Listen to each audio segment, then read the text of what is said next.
news, politics, entertainment, and more. Welcome to The Informant.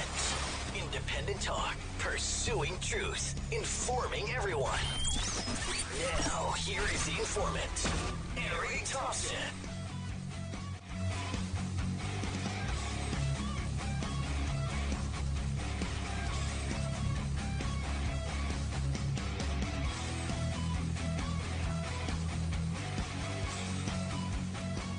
Hey, good morning. Welcome to The Informant. Thank you so much for joining me. If you want to get a hold of me, you can always go over to my website, the-informant.com. You can also see my live video broadcast, the full 1 hour, on rangebroadcasting.com or social media platforms. Just look up Range Broadcasting or Informant Show. That is on from 1 to 2 Eastern Time. And then also late tonight, I do a radio broadcast for those of you or your friends or family that just like to listen to radio or podcast. You can hear it on my social media platforms or website or Spreaker.com. But it's going to be 1 o'clock in the morning because I'm in California. That's 10 o'clock my time, 1 o'clock out in the East Coast for 1 hour.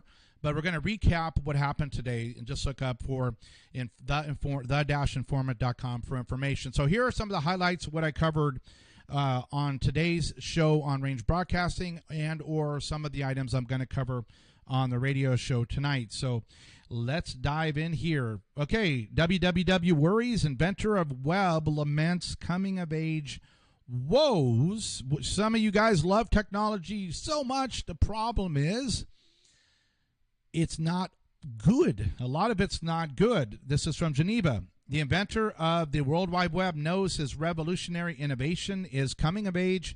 It doesn't always like what he sees.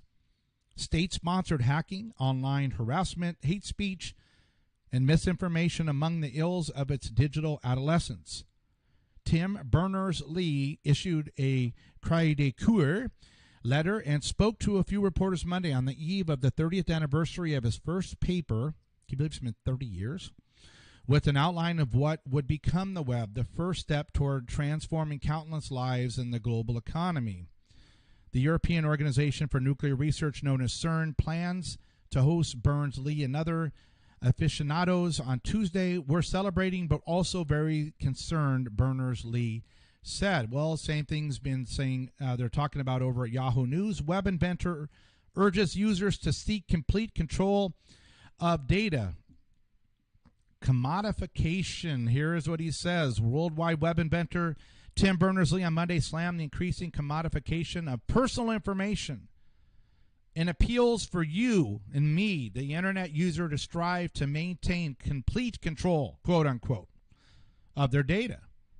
Lee is credited with creating the web in 1989, is on a mission to save his invention from a range of problems. You should have complete control of your data. It's not oil. It's not a commodity. He told a small group of journalists gathered at Europe's physics lab CERN, where he first came up with the idea for the web 30 years ago. When it comes to your personal data, you should not be able to sell it for money, he said, because it's a right. Are you a heavy internet user? Are you on your phone all the time? Do you have a Alexa in your house, a Google Home, a Amazon Home, whatever all these things are called? Why? Do you have a smart TV that can listen to you? The founder of the internet knows it's gone crazy, and you knew eventually Frankenstein would go awry. That the internet connecting crazy people and governments around the world, terrorists, people that sex and pornography and just filth, and then all that data. Because if you want free stuff, you have to give him your information.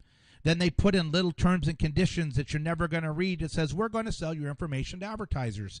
We're going to create profiles of you, and we're going to manipulate your life. We're only going to let you see the news and stories that we want, and we're going to make you think the way you should, according to groupthink. Thus, like we spoke about on yesterday's show, 50% of young people now want to live in socialism, even though Venezuela has collapsed and all they have to do is turn on their social media platform, go to their links, and see that people are eating their zoo animals. Another article from Wired.com, Zuckerberg from Facebook wants Facebook to build a mind-reading machine. From this article, from those who worry that Facebook may have serious boundary issues when it comes to personal information for its users, Mark Zuckerberg's recent comments at Harvard should get the heart racing. Zuckerberg dropped by the university last month ostensibly as part of a year of conversations with experts about the role of technology in society, quote, the opportunities, the challenges and hopes, and the anxieties. For nearly 2 hours he spoke and with the crowd and Facebook cameras and about how he is a town square where people go and hang out and talk of almost 2 billion people. To hear the young CEO tell it, Facebook was taking shots from all sides. Either it was indifferent to the ethnic hatred festering on its platforms or was heavily handed censoring, deciding on what ideas allowed to be expressed. Zuckerberg confessed that he didn't really want this. Instead, Facebook established a Supreme Court. It's going to decide what content should be on Facebook. And there was promising new technology, a brain-computer interface. The idea is allowing people to use their thoughts to navigate through augmented reality. The neural-driven version of the world recently described by Kevin Kelly in these pages. No typing, no speaking, even to distract you or slow you down as you interact with digital additions to the landscape. I don't like that. What do you guys think about? And people are going to do it, aren't they? People are going to do it. People are getting chips put in their hands over in Sweden. People are bringing home these devices that listen to you 24 hours a day. We use Google Gmail that creates virtual people of us. Where do we want to eat? Where do we want to go? Where have we been? What do we think of this person? What do we think of our job? Business ideas, financial information. Google has it all. Facebook now wants to read your mind. So while you're able to navigate all these things without being slowed down 1/1,000,000th of a second, they're also accessing your brain and then telling you what you should think. And we keep doing it. All right. Last thing. Well, I'm just going to have to finish up.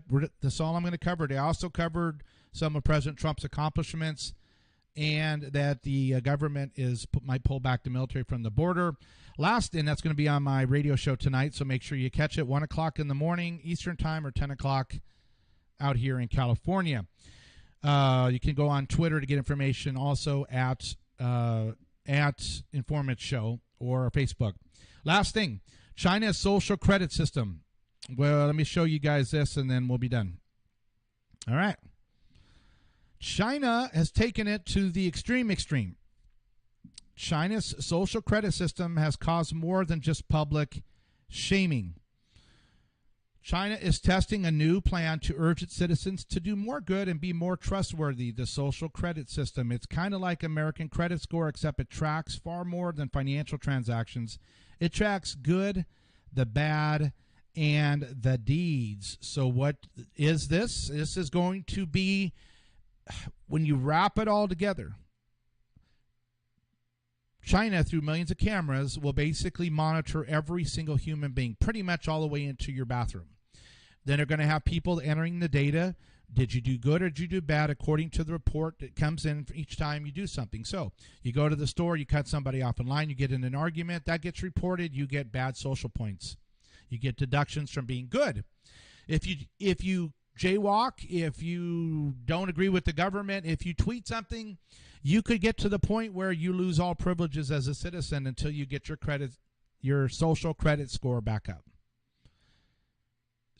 We need to slow down, quit buying into all this technology. I know it's going to happen anyway, but at least I wanted to warn you. I'm not doing it. I'm going to back. So, hey, thank you for watching this short little snippet of The Informant. And I will see you guys tomorrow. Same, another little short snippet, but catch my show 11 o'clock Pacific time for the video and radio, 11 o'clock in the morning. See you tomorrow.